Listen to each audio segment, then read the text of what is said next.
Hi guys, what is up? It's Sarah from Book Nerds and Fangirls, and today we're gonna be doing my reaction to V-Wars Season 1, Episode 3.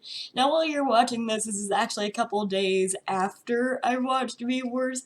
I don't know if I'll be done with it by the time this uploads. Probably not, depends on how far I get along with it today, but so far it's just okay. Okay, I feel like if Ian Somerhalder wasn't in this series, it wouldn't be getting a lot of hype that it is, if that makes sense.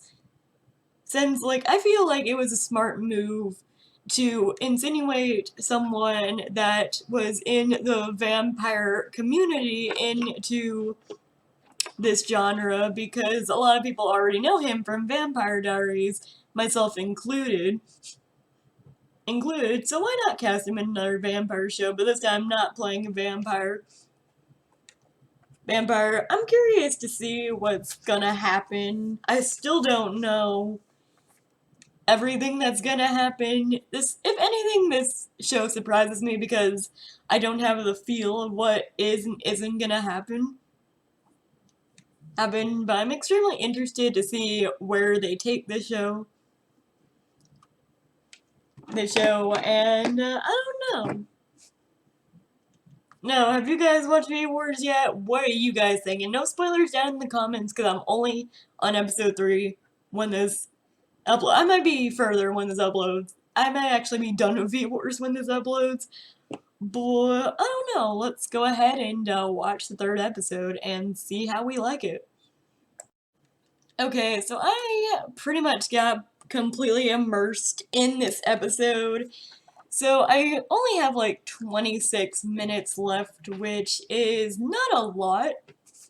So apparently the first episode was just like a one-off. Apparently the rest of the episodes I think are like 37 minutes each, which isn't too bad for episodes, honestly.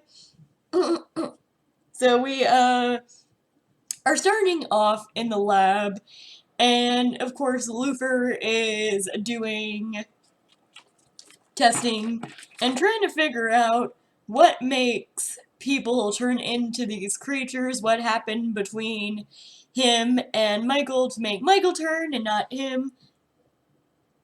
So he does research and he figures out that they have a mutation in their junk DNA, which is completely dormant, but this one revives it and other stuff, and that's what happens to them, make them turn into these vampires.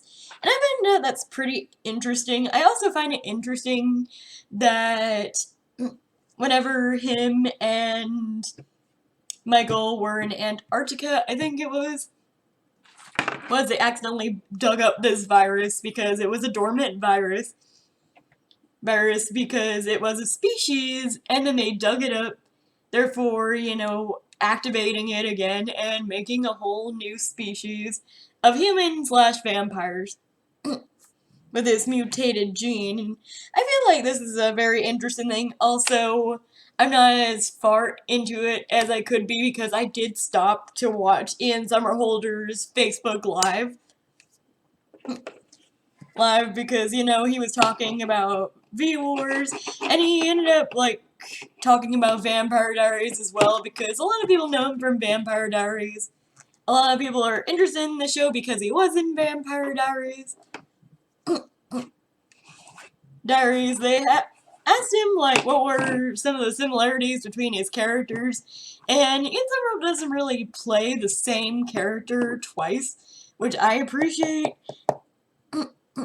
I like how they were asking, like, if he turned into a vampire, who would he turn first? And the answer was his dog. Because Mr. Rogers was dead, so he couldn't turn Mr. Rogers.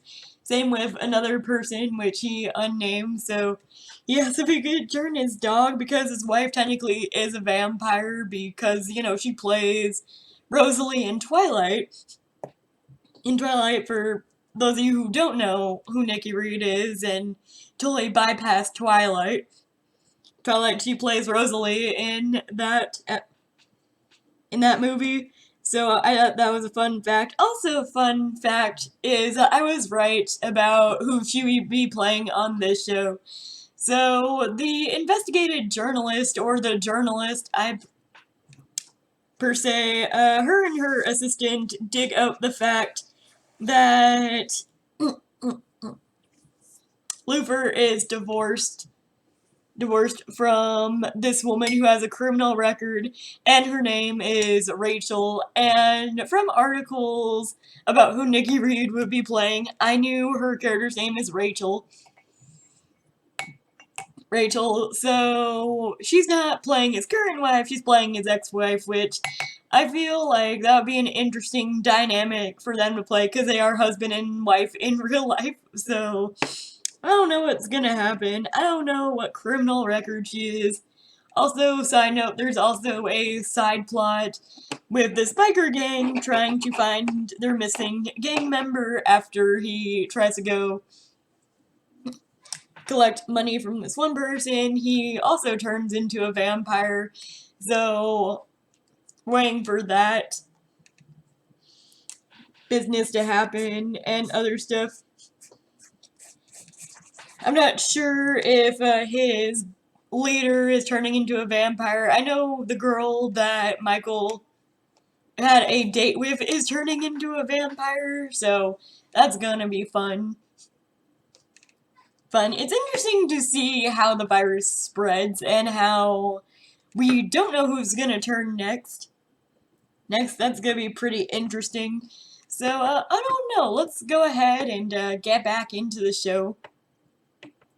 I find it pretty fascinating so far, but I don't know what's gonna happen, so let's see what's gonna happen. Okay, so I just finished the end of episode 3. I'm becoming more immersed in the storyline and what we're working with here. And I don't know how to feel about it. I feel very immersed in what's happening and everything. So Nikki Reed's character Rachel just comes on screen, and I think she's just like the bitchiest character ever. I know she's sick, but her saying shit about Luther and going like, oh, she died because of you, you're psychotic, you're awful, you're a danger to your son, which is pretty fucking comical, seeing as how she's also a danger to her son, but let's not get into that. So her son watches the interview happening, which, you know, I really hate this reporter lady, and I really hope she, like, is one of the people that ends up, like, dying in this show, because I don't like her. Like her because she's scummy. She's just, like, scum. So, you know, of course Rachel lies about all these things, because I trust Luther way more than I trust Rachel, because Rachel's personality is very erratic. She seems like a very awful person, honestly. And then she wants her son back, so she feels like the need to lie because, you know, he's been obviously withholding her from seeing her son for obvious reasons. But more so because she can't control her temper when it comes to the situation. I don't know. So, because Luther sees this video, he calls Rachel and goes like, hey, why would you lie about that, blah, blah, blah, you know, blah, blah, blah. Blah, so they arrange a meeting because, of course, Des wants to see his mother. But, of course, like an actual good parent does, Luther thinks that he needs to scope Rachel out to make sure she is not cray anymore, which, you know, the restaurant scene is probably one of the best scenes I've seen. You could tell that these two are married in real life because they play off each other's acting very well. But, like, they talk for about a good, like, 10 to 20 minutes, with Rachel getting a little bit more erratic, saying, I'm gonna fight for custody of my son, and you're not gonna see him, and blah, blah, blah, and I'm gonna win. And then he screams that you killed her, son of a bitch, you're the reason why she's dead, blah, blah, blah. Not knowing if she's talking to Rachel or referring to Jess or someone else. Probably Jess, honestly. Honestly, and Luther tries to get her to calm down, tries to get her to, be a rational human being, and, none of this works, so she ends up with a gun held to her head because she's threatening Luther and things like that, and of course, national security is with him and being his bodyguard because they don't want Luther to die, or things like that. So, he holds her to gunpoint and goes, hey, I need you to step away from him. You're being very erratic, which, of course, she's being erratic. So, she backs down and, which is, like, the best part because she was really getting on my fucking nerves. So, side note, coming onto, Michael's part of this storyline.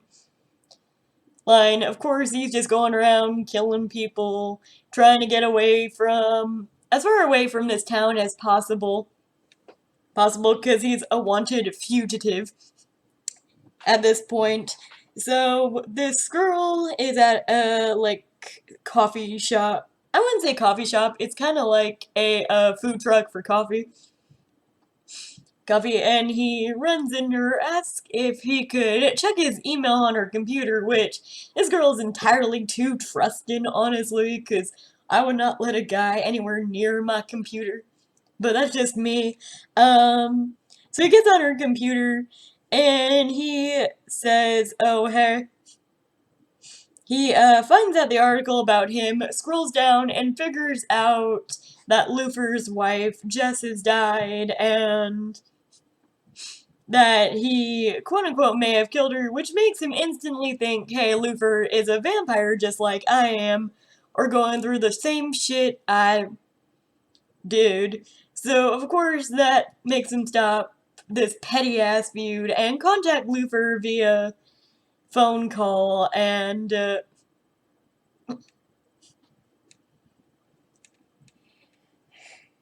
says, hey, I heard about Jess. I'm sorry. Speaking of Jess, Luther gets her ashes in an urn, and of course he's upset and distraught because he really loved Jess. Jess, obviously better for him than his actual ex-wife, Rachel. But I don't know, maybe Rachel is gonna come more into play. I just don't trust the bitch, not gonna lie. I would never trust any one of his she's his only ex-wife, and something happened between the two of them, and I'm not sure what. I'm pretty sure I'm gonna believe Luther. Hopefully, it's not a 180 and he actually did do horrible things to Rachel, but we never know, Who knows? I still think she's a psychotic bitch, but you never know. So that's it, you guys. That was my reaction to V-Wars Season 1, Episode 3.